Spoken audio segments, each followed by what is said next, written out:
guys, what's up? Yeah, munti ka na tayo may scam ngayon, di ba? May nagpakilalang James Enrique. Papa-ocular visit daw siya. 32 panels sa lahat ng mga dyan, dealer ng mga blinds, di ba? Ingat kayo dito, scammer to. Di ba? Papa-ocular visit daw siya. Ayan. Pero, nagbigay siya ng form sa security daw ng village nila. Yan.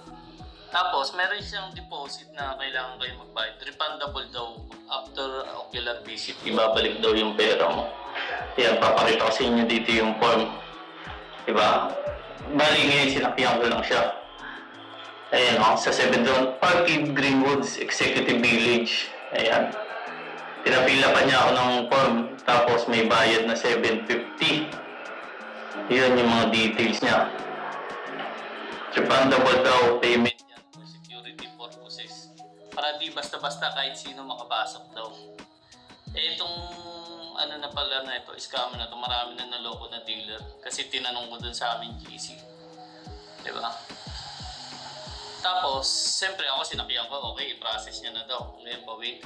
Ngayon, lulukoyin ko sana, i-reverse ko sana, scam ko sana. Sabi ko, loadan niya muna ako para ma-send ko sa Gcash yung payment. Kaso mautak talaga to.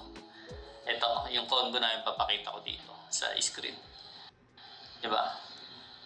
Kaya awareness lang sa mga nagbablinds dyan. Ito kapag mga gantong scam, free lang naman ng papasok dyan, ocular visit dyan sa subdivision o sa village yun, walang bayad dyan. Ito papakita. Combo na.